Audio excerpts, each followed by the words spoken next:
Hi hello welcome back to my channel. ఈరోజు మనం కోడిగుడ్డు వెల్లుల్లి కారం ఎలా ప్రిపేర్ చేసుకోవాలో ఈ విధంగా చూద్దాం. ముందుగా మనం వెల్లుల్లి కారం ప్రిపేర్ చేసుకోవడానికి చిన్న రోల్ని తీసుకోవాలి. వెల్లుల్లి, జీలకర్ర, మిరియాలు, కారం, ఉప్పు తీసుకోవాలి. జీలకర్ర, మిరియాలు వేసుకొని వెల్లుల్లి రెమ్మలు వేసుకొని వాటిని కచ్చాపెచ్చాగా ఒక 2 minutes వరకు దంచుకోవాలి.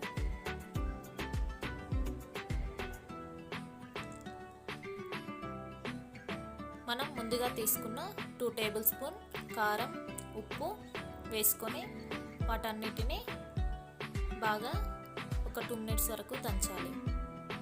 అంతే అండి, వెల్లుల్లి కారం రెడీ అయింది. వెల్లుల్లి కారంని మనం చిన్నపాటి బౌల్లోకి తీసుకుందాం.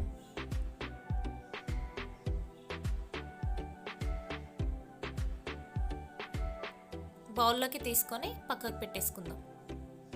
గ్యాస్ పైన బౌల్ పెట్టి అందులో 2 tablespoon ఆయిల్ వేసుకొని ఆయిల్ హీట్ అయిన తర్వాత పోపు దినుసులు పెట్టి మనం ముందుగా సన్నగా కట్ చేసుకున్న ఆనియన్స్ని వేసుకోవాలి. వేసుకొని వాటిని అటు ఇటుగా ఒకసారి కలుపుకోవాలి. కలిపిన తర్వాత అందులోకి కొద్దిగా పసుపు యాడ్ చేసుకోవాలి. యాడ్ చేసుకొని ఒకసారిగా మొత్తం కలుపుకోవాలి. కలుపుకొని మూత పెట్టి ఒక 5 minutes వరకు మగ్గనివ్వాలి. మగ్గిన తర్వాత అందులోకి కొద్దిగా కరివేపాకు యాడ్ చేసుకోవాలి. యాడ్ చేసుకొని మళ్ళీ ఒక 2 minutes వరకు ఆనియన్స్ అనేది మగ్గనివ్వాలి. మూత తీసి ఒకసారి మొత్తం కలుపుకోవాలి.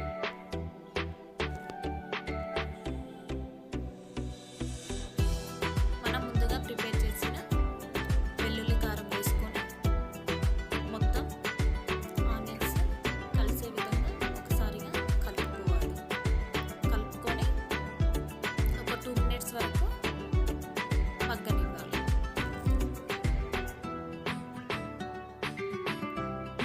ఒకసారి మూత ఓపెన్ చేసి మొత్తం కలుపుకొని మనం ముందుగా బాయిల్ చేసిన ఎగ్స్ని వేసుకొని మొత్తం బాగా కలిసే విధంగా కలుపుకోవాలి. కలుపుకొని ఒక 2 minutes వరకు వెల్లుల్లి కారం, ఎగ్స్ అనేవి మగ్గేంత వరకు పక్కకు పెట్టుకుందాం. అంతే అండి, కొత్తిమీర యాడ్ చేసుకొని ఇంకా సర్వ్ చేసుకోవడమే.